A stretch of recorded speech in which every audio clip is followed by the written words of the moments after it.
everyone, and welcome to the Art of Leading, captivating leadership narratives, all part of the stuff that growth is made of. I'm excited to introduce you to Bob Kantor, CEO at Dawn Marketing. Hello, Bob. I'm so glad you're here with us today. Thanks for having me.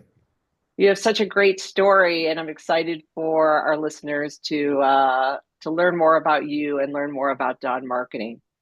So let's get into it, and would love just for you to start an overview of what does Dawn Marketing do and what services do you provide? Sure. So to give you some context, I've been in the agency business my whole career. I launched an agency when I was a college student living down in Georgetown and have worked at some of the more significant global agencies in the industry. I was CEO of Publicis and president of Lowe. I started and was fortunate enough to exit from two startups, and I joined MDC, a public holding company, company, and led the growth initiatives there for about a decade. And we launched Dawn about 6 years ago, so about a year before COVID. And we launched Dawn based on a couple core tenets that I think we thought were right at that time.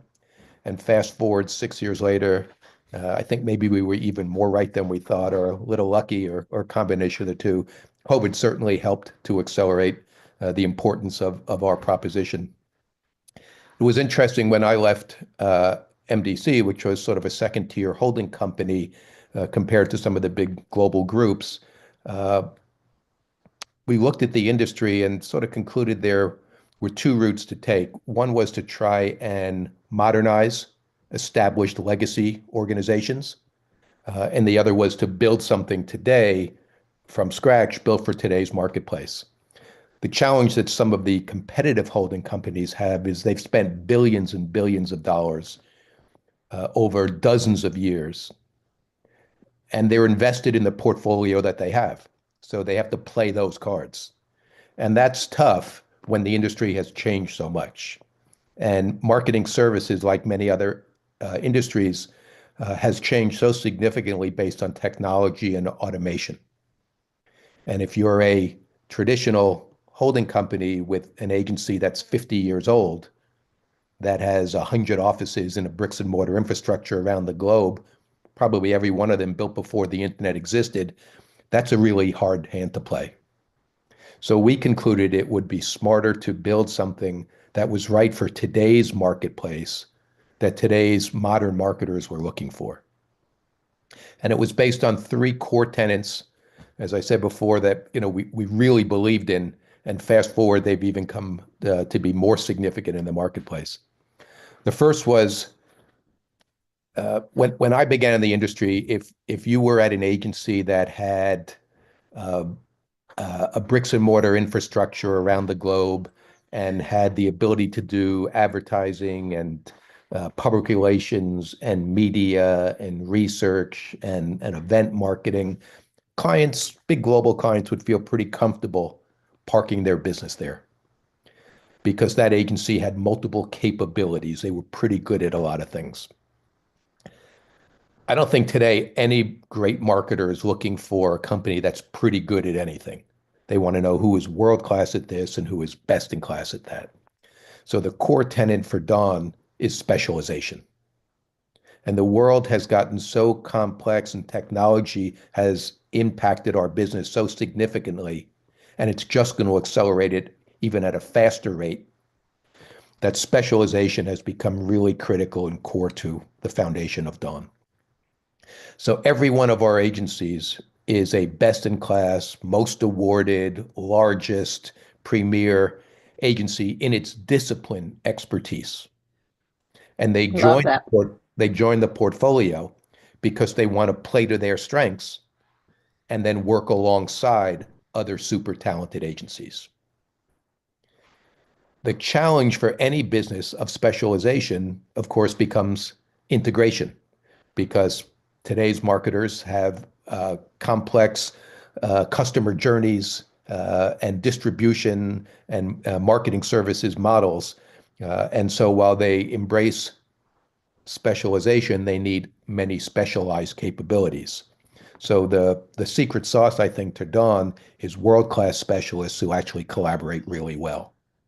Why? Because we have all the agencies by discipline who are of that same level. So they're proud to work with other all-star agencies because it's a great reflection on them. It's good for the client. And collaboration happens when you're proud of and respectful of the quality and the caliber of the agencies with whom you work. So specialization that drives integration, world-class specialists that actually work together. One of the challenges in some of the big holding companies is so many of those generalist agencies can kind of do the same thing. So they compete with each other. It's human nature. They compete for who owns the relationship, who owns the budget, who owns the creative, who owns the strategy, who takes the client to dinner. Our agencies join the group because they want to play to their strengths and work alongside other super talented agencies. So it's a definition of the entry point for our agency So partner, you, Dawn. so even though they're separate, they can solve whatever client they're working with issue because they're collaborating across the various entities.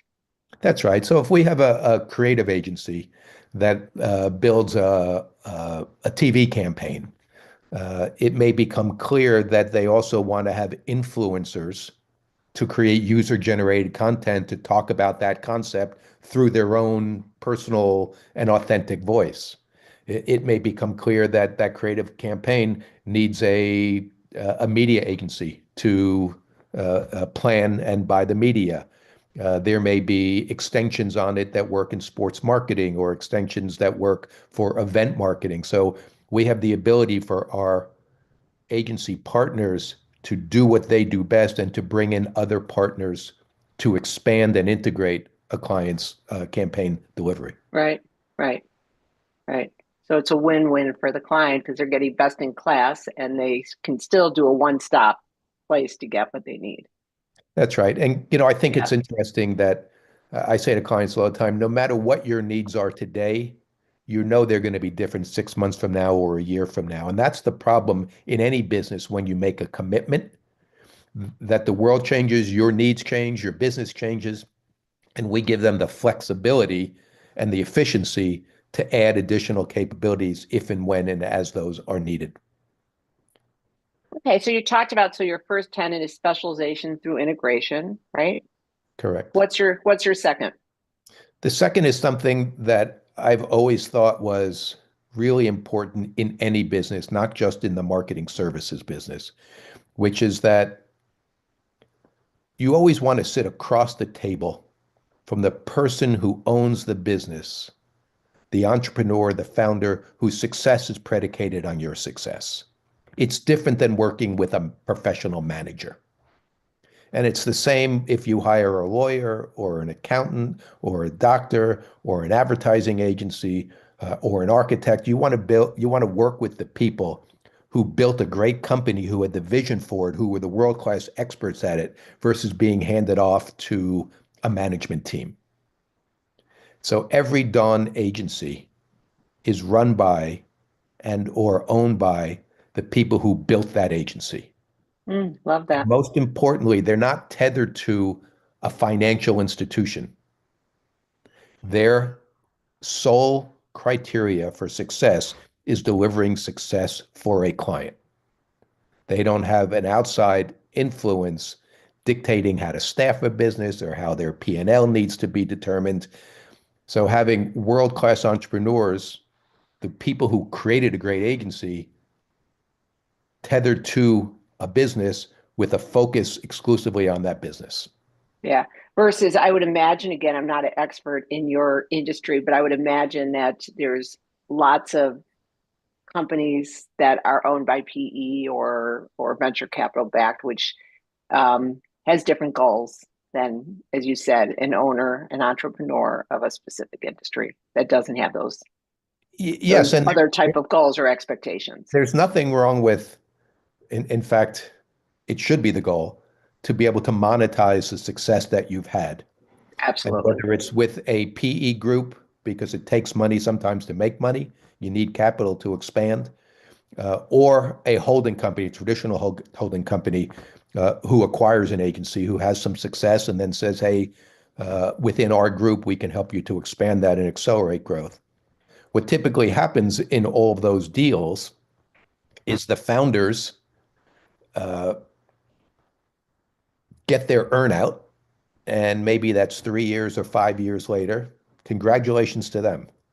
Uh, but if there isn't a real succession plan in place, the agency is oftentimes never what it used to be because the people who built it, the people who had the vision, the leadership for that business are no longer there. Yeah, Uh, that's interesting. and what's really important, I think, is that if you admire an agency, if you love the work that they've done, you're not inclined to work with a second team that had nothing to do with how that agency got to that level of success. Yeah. Well, and also having the entrepreneur there, it's that innovation, hopefully that continues, right?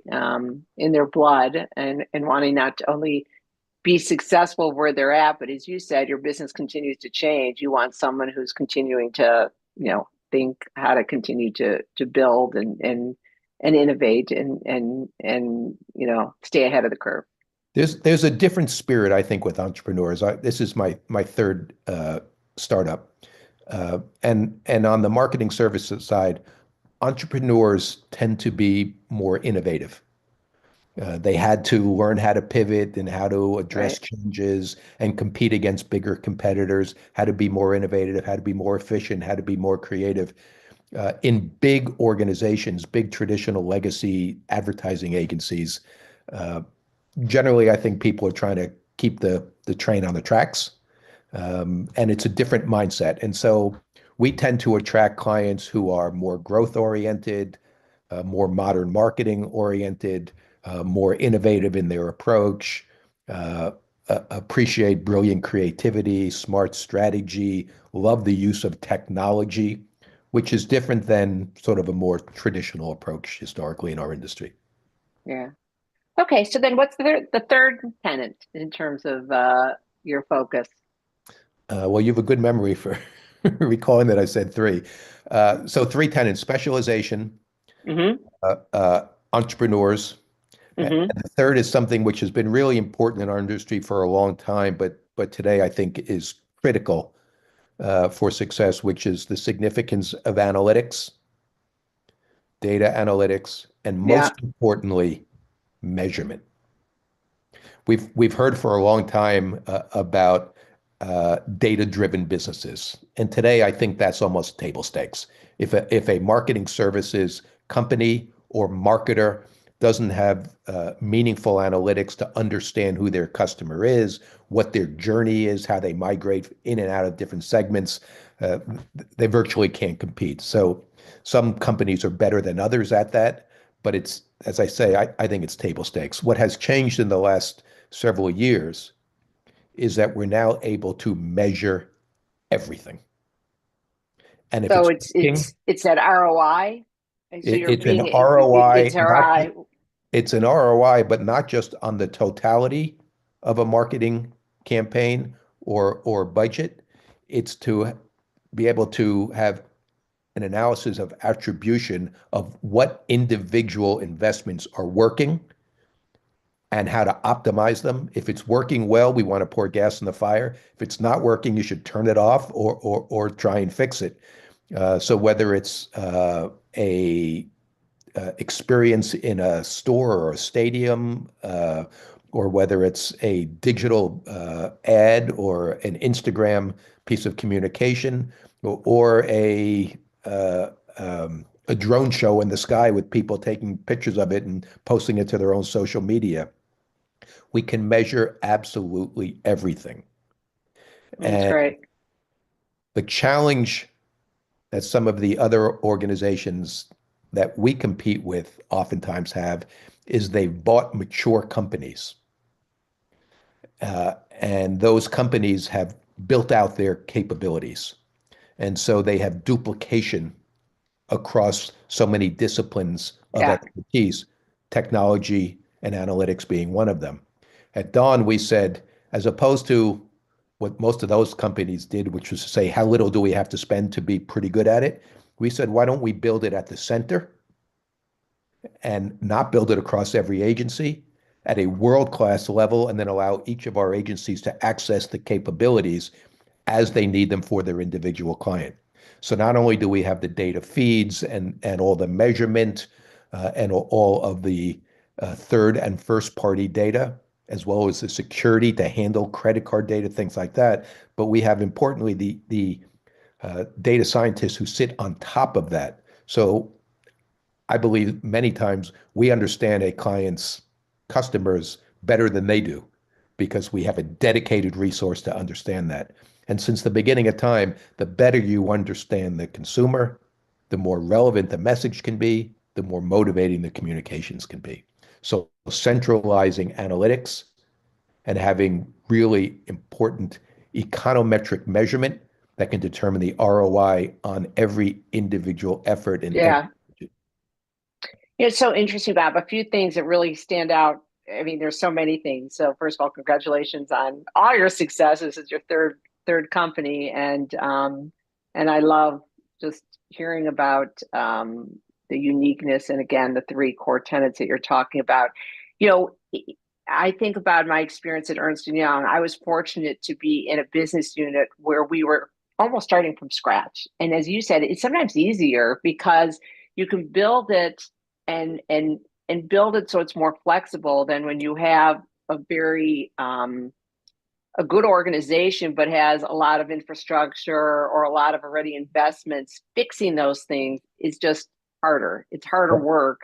And when you're building, you get to put it in where hopefully you're going to get the, bring the most value and get a good return. So I think that's really interesting. The other thing is this piece on the data analytics.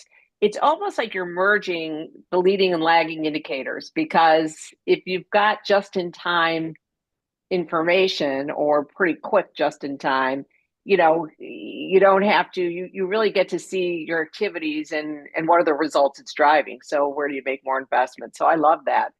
It makes Yeah. total sense that that's kind of the trends right there. So You thank know, you for sharing that.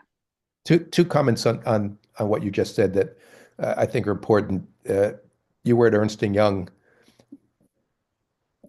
We have a significant, if you think about segments and industries, a significant expertise in financial services. There's probably four or five verticals that we do a significant amount of business.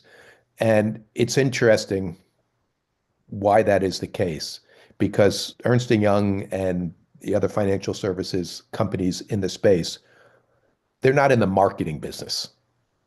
And Right. so they approach marketing in many instances as an expense. And Right. any other investor, you should be able to have a return on your investment. And I think that's the reason that we do particularly well in a space where management has historically looked at brand building as an expense and the people who are helping to drive investments as the top line growth. And instead, here we're able to show by defining the measurement and clarifying how that dollar is building the brand that historically was never available before. I think that's critical because I agree with you. I think marketing is has been thought of as important, but that ROI is somewhat elusive, right? I mean, we all get why it's important. We all get what brand means. We all get all of that. Well, not everyone, but how do you really measure it? So I love that you're right with all the new technology, the new analytics and stuff like that. It allows you to look at cause and effect That's real time. So and I get that. and the timing for the launch of Dawn was really interesting because if you think about what happened during that 2 year period, was many businesses either shut down or hit pause or tried to limit spending because we were sort of afraid or of what the unknown was. And when businesses started to ramp back up, there was a challenge for dollars across every organization to spend in advance of a return to full business. Yeah. And in many companies, marketing was far behind because they needed to catch up on distribution or manufacturing or other core tenets to creating products and capabilities.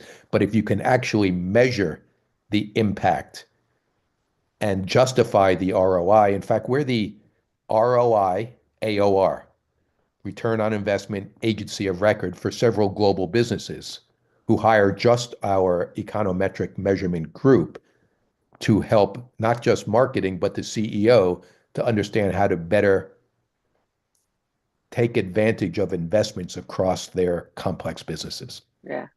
Well, instead of it being viewed as a cost center, it becomes a growth accelerator. So that's really, I think, a key piece, which is what it should do, right? I mean, it's part of the whole go to market or business development component, how I would look at it.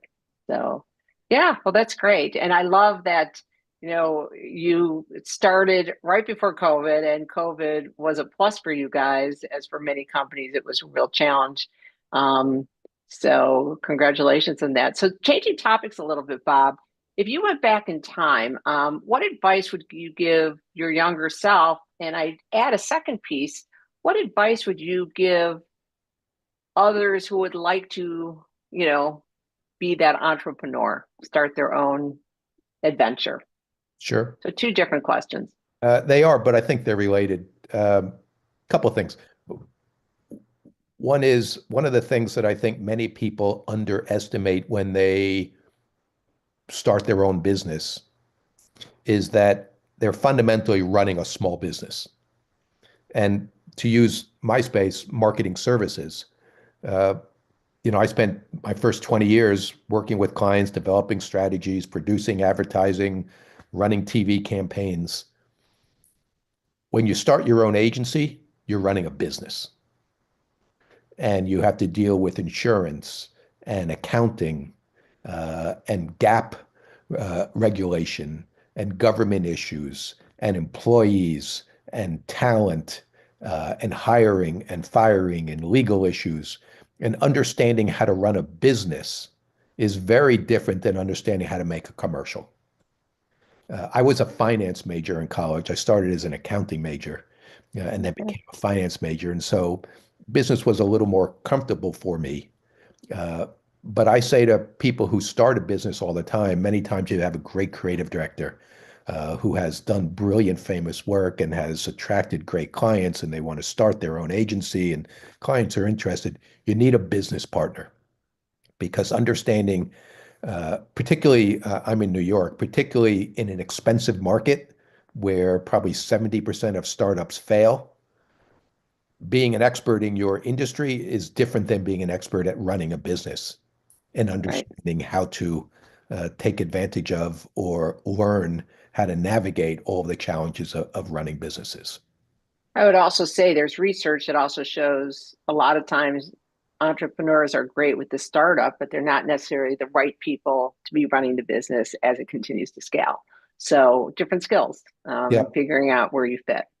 and that's sort of been core to Don's success, which is the agencies that join our group have had significant success, maybe for 10, 15 years.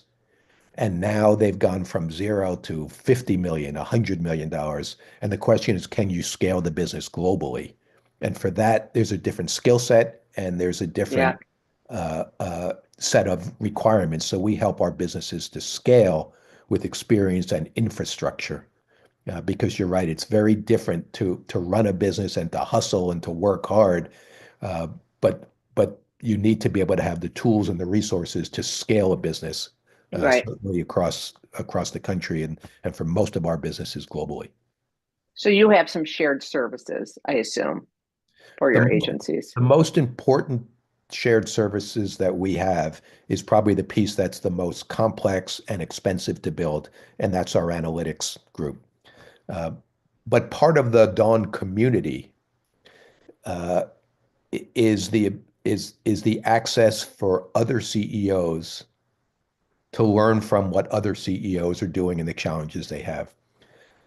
Again, to your question about startups, as a startup, you have your head down running as fast as you can day or night trying to run the business.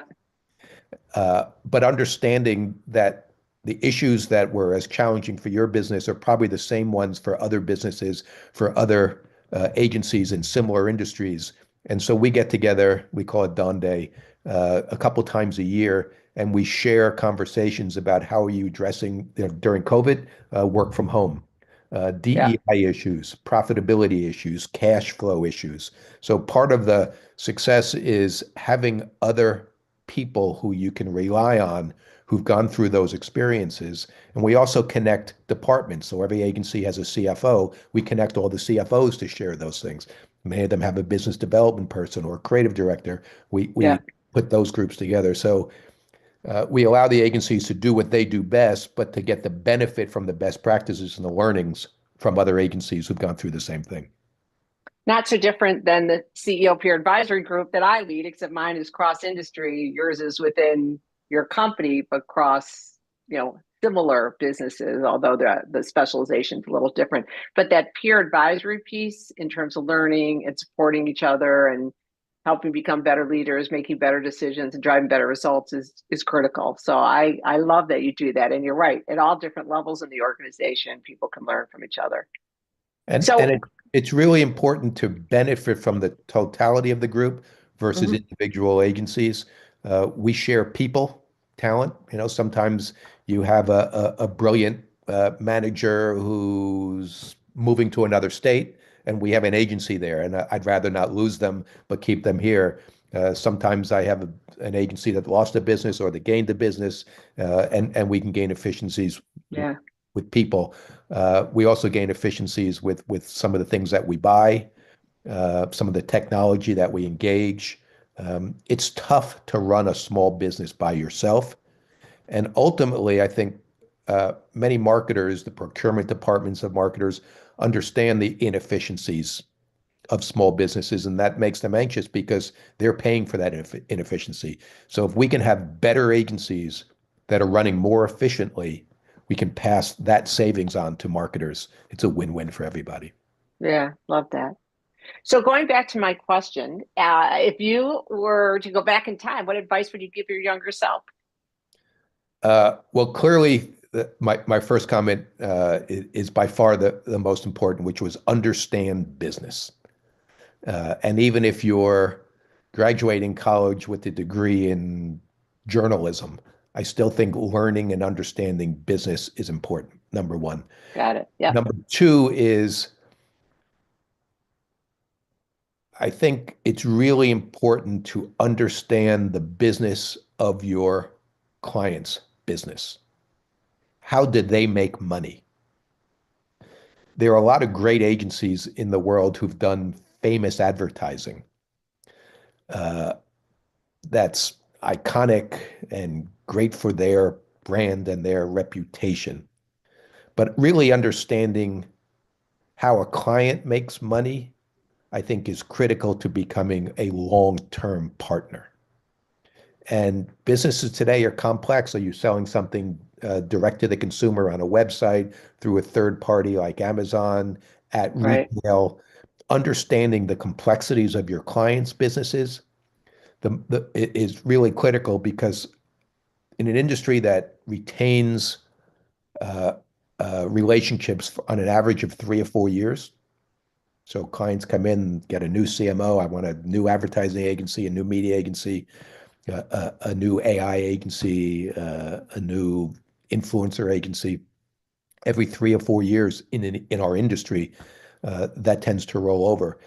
The deeper you are integrated into really being a partner of your clients' businesses, where you're a part of the strategy, a part of the planning group, a part of the team, the more valuable you are. Yeah. Well, and you identify their problems and help hopefully find ways to solve them with them. So I love the business piece of it. I think that's really great advice. Sometimes we get stuck in this specialization and you really do, it's helpful to understand kind of the bigger picture and how things run and all of that.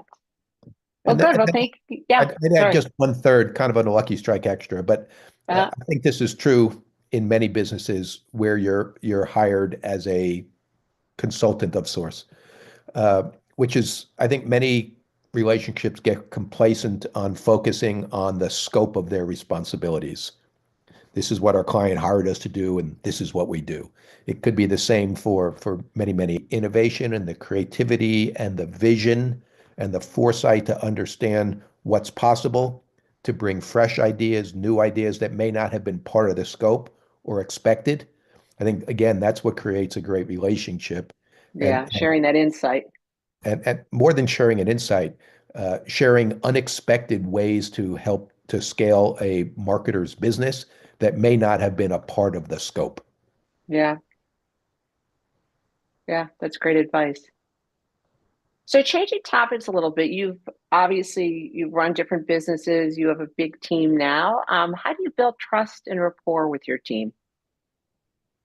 That's a really good question. And um, I'm going to answer how I do it, but I think there's something that I read recently that I just thought was fascinating. Uh, in the middle of COVID, uh, one of the largest social media companies said, "We're in the technology business. Our people will never have to come back to the office." And they were right. They had lots of technology that allowed them to compete and communicate. And about 6 months ago, there was a study done by a similar technology company that said while those organizations are able to perform their tasks using technology, video conferencing, et cetera, what they were not able to achieve by being in person was trust. Because you start to trust somebody when you're together, when you have a cup of coffee, when you talk about their family, when you chat about what you're doing next weekend, when you're sitting in meetings and you get to know people deeper and better, when you understand how they work and how they think, when they talk about planning for meetings or discussions afterwards, you start to appreciate people as people, and that's how you build trust. And I think collaboration only happens well when it comes from trust. Trust and respect. I think those are the key things that are important for leadership of any organization, and they're critical to us. And at a time where so many companies are struggling to have people come back into their office full Yeah. time or at least significant time, I think they really struggle on having trust within the organization. Uh, and I think we're at a time now, if there's such thing past COVID, couple of years, where companies need to start to mandate that people come in at least a significant amount of time because earning the trust of the people you work with is really core for success. I think I love your answer to that. I think trust and respect and that collaboration is really important. It's hard for people to experience the culture of an organization if you're not working, when you're just on the phone working remote. I think it's hard. And I know that companies, CEOs, and executives I work with struggle with how do you make that really come alive? How do people feel that? And trust and respect and collaboration is all part of culture. If that's what's important to you in terms of your culture, which I agree, I think that is. You know, So thank you people for talk sharing that. about culture quite a bit, particularly in advertising agencies, because Mhm. cultures are so unique. Uh, and some companies think culture is having a foosball table and a beer keg, and that's kind of our culture. I think culture is a byproduct of leadership. The leadership of an organization drives the tone and the values of an organization. And that's what culture really is, at least in marketing services, and I suspect in all industries. It's Yeah. a byproduct of leadership. Well, if you're a mid-level associate working from your apartment on a video all the time with other mid-level associates, you don't have any exposure to the president of the company or the leaders of the organization. So there is no culture because culture really is driven by the leadership of an organization. Yeah. Well, it always has to start from the top down. And how do you make it come alive through all your people components and processes, right? Whether it's recognition, whether it's onboarding, it needs to really be embedded in everything. But I agree. I love that answer, and I love that that's kind of your philosophy. So thank you for sharing that. Um, okay, so I've got a few more questions. So, Bob, if you were to step back, what would you say your biggest challenge and biggest opportunity is today? Uh, so it's interesting. We have about 15 agencies in Dawn. Um, and I really like the hand that we have right now. We have the number one advertising agency in the world, Rethink, which won the award for Global Creative Agency of the Year at Cannes this year. We have the largest independent global media agency in the world in cross media. We have the best influencer marketing agency in the industry called People First Mm. that has a tech stack of advanced linguistics that allow you to find people and find who have a need for a product and find the right messengers to deliver that. We have the largest barter agency helping brands who have excess inventory to get more value out of underutilized assets and translate it to marketing services. We have the world's best technology agency, digital customer journey agency, helping brands at every touch point to maximize their performance. So I really like our portfolio, and we're really careful not to have overlapping capabilities. And some of them, can do a couple of things, but for the most part, we'd rather go wider than deeper in discipline. So I am always looking for, to answer your question, expertise that's important to our marketing clients. And the beauty of where Dawn sits today is we don't have 1,000 companies in our global holding company like our competitors do. We can add agencies that are right today, and technology is probably the most important area for us to focus on adding capabilities that are important to our clients. We launched a business about 6, 9 months ago. And when I say launched a business, we launched it versus bringing them into the group.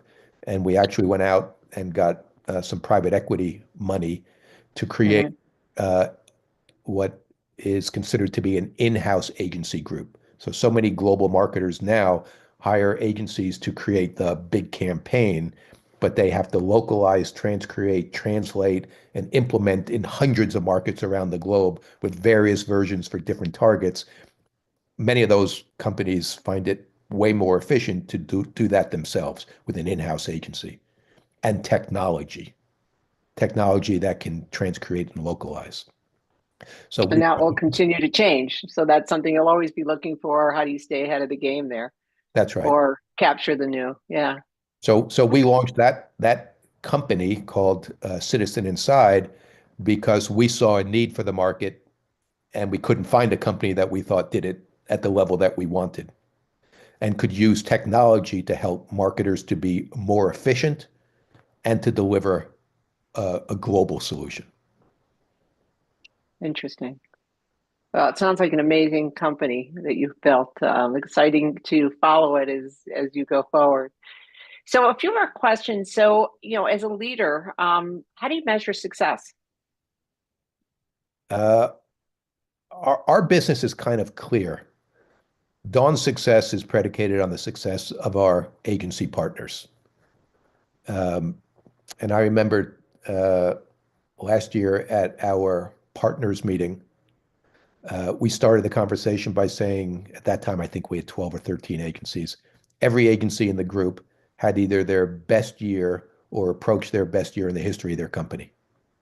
And so I Well, think we've gotten really good at finding great agencies, recognizing that specialists were key, giving them tools to scale and to drive efficiency, and allowing them to deliver a model that's really valuable to today's marketer, which is integration among specialists. So as our agency partners do well, we do well. And that's our singular focus.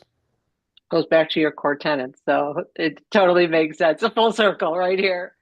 Um, so, last two questions. Always interested to hear, how leaders I speak to stay sharp. What are you reading or listening to right now? Uh, I think the key is to absorb as much as you possibly can, because I think input comes from absolutely everywhere. Uh, I have 3 children who grew up with social media as a part of their lives. Watching them and their friends and even their business associates seamlessly work in and out of technology and devices, I think is fascinating. So learning from people who live a different life, who grew up with technology, I think is really important. Um, I always like to hear from marketers what they're looking for and what their challenges are with the current marketing services landscape. Uh, our industry is littered with award ceremonies, with the industry sort of tapping itself on the shoulder and congratulating itself. And by the way, Important, yes. many well-deserved for brilliant Yes. performances. And awards and ceremonies, I think, are valuable because they allow you to attract great talent. But I think nothing more powerful than talking directly uh, with who are prospective and existing clients and understanding what their challenges are, how they're measured, how they evaluate adding partners and partnerships. And then lastly, I think trade communication is so accessible now. There are a lot of really good uh, uh, trade uh, magazines and online capabilities. When I began the industry, you waited for Monday morning for it to come in the mail. Today, by the time I sign off from dealing with dawn specific work in the evening, I can then get on and get hours of insight from what's happening in the industry because we have such access to it. And Yeah, I always think amazing. it's important to understand what the landscape looks like, so you have a competitive perspective that can be valuable uh, for growth. Yeah, where you can benchmark yourself. Thank you for sharing that. It is amazing when you think back of how, and I'm probably older than you are, but how you growing up or even early in business journey, how different it was and how you consume information and how it was available versus how it is today. It's one of many amazing changes that actually make it easier. So, It's easier, but I don't want to stand on my soapbox on this. But there are some things that I think have not been as positive with technology. And I think the world has gotten way too comfortable communicating with each other on a keyboard. I agree. And picking up the phone and having a conversation uh, is kind of a lost art. Learning how to write and how to think through a strategy for even a letter or a recommendation.